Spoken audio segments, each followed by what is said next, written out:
आपने मुल्ला नसरुद्दीन का नाम तो सुना होगा। यह शख्स तुर्की का एक मस्खरा था।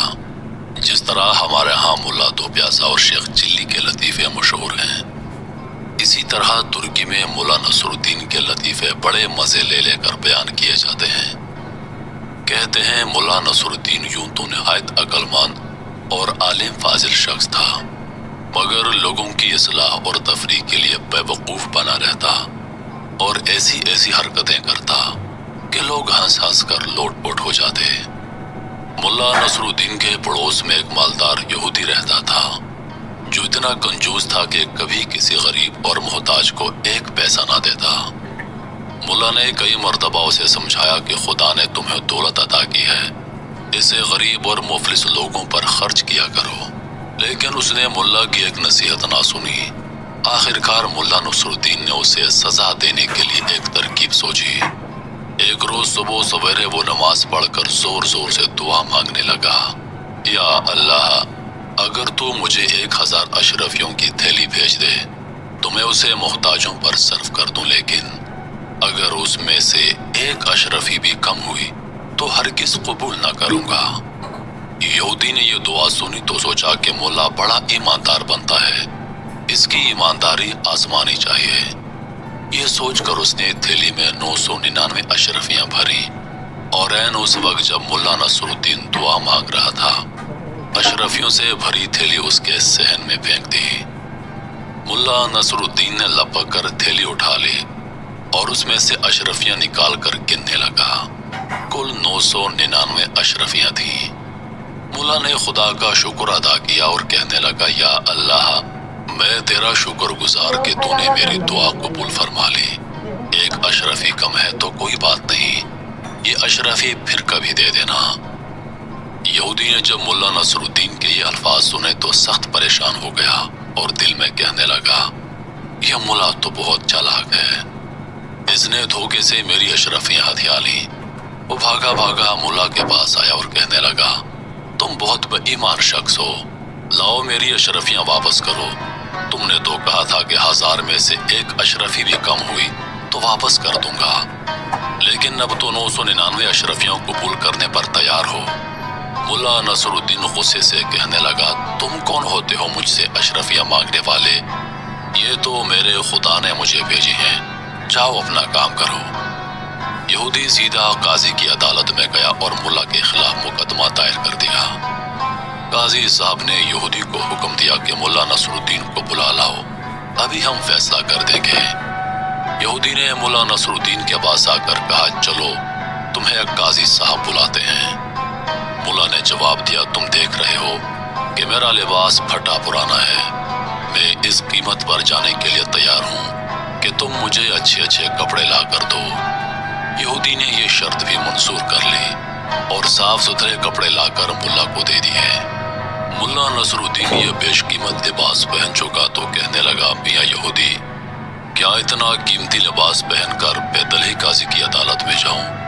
लोग देखेंगे तो दिल में क्या कहेंगे? जाओ अपना घोड़ा लेकर आओ, इस पर सवार होकर जाऊंगा, मरता क्या न करता। यहूदी ने अपना घोड़ा भी मुल्ला के हवाले कर दिया और मुल्ला साहब निहायत शान शौकत से घोड़े पर सवार होकर काजी की अदालत में पहुंचे।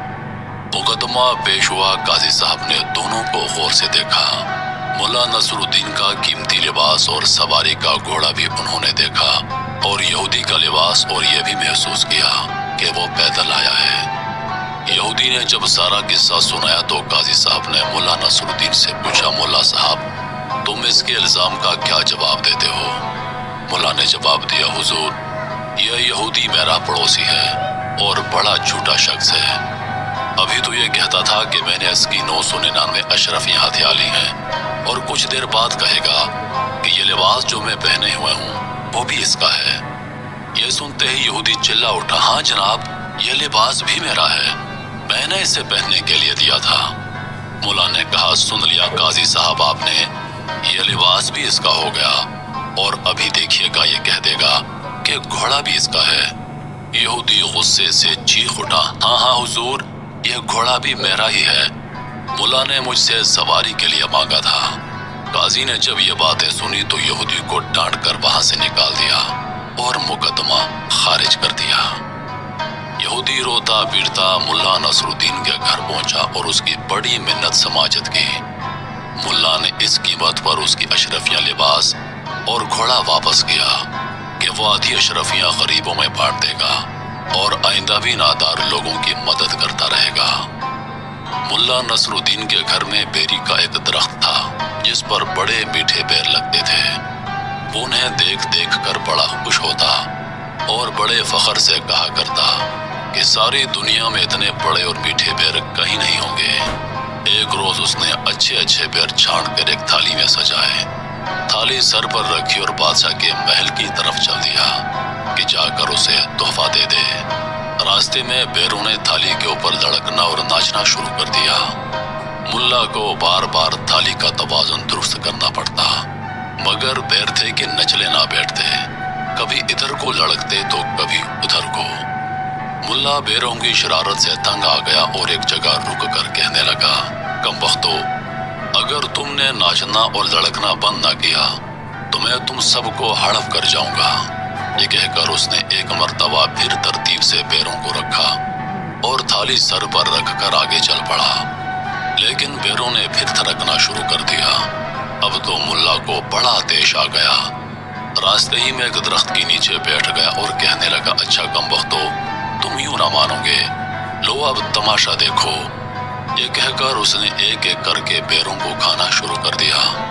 जब एक बेर बाकी रह गया तो मुल्ला ने उससे कहा, अगर तुम्हें एक मौका और दिया जाए तो क्या खामोशी से चलोगे? बेचारा बेर अपने साथियों का हशर देख चुका था, इसलिए वो चुपचाप थाली में पड़ा रहा और मुल्ला नसरुद्दीन उसे लेकर बादशाह के दरबार में पहुंच गया। उस रोज बादशाह सलामत का मूड बहुत अच्छा था। उन्होंने मुल्ला नसरुद्दीन का तोहफा मजे ले लेकर खाया और खूब तारीफ की। फिर मुल्ला ने बादशाह को दिलचस्प लतीफे सुनाए जिन्हें सुनकर उसके पेट में बिल पड़ गए। शाम हुई, मुल्ला ने रुखसत होने की इजाजत तलब की। बादशाह ने उसकी थाली हीरों जवाहरात से भर दी और मुल्ला हंसी खुशी घर आ गया। एक हफ्ते तक वो बड़ा खुश रहा। उसके बाद फिर उसे हीरों का लालच हुआ। सोचने लगा कि इस मर्तबा बादशाह सलामत के लिए क्या चीज लेकर जाऊं। यकायक उसकी नजर अपने घर में लगे सुर्ख चकंदरों पर पड़ी। मुल्ला खुशी से उछल पड़ा और उसने यही तोहफा बादशाह के पास ले जाने का फैसला कर लिया। उसने जल्दी जल्दी ढेर सारे चकंदर तोड़कर अपनी थाली में सजाए, थाली को सर पर रखा और बादशाह के महल की तरफ चल पड़ा।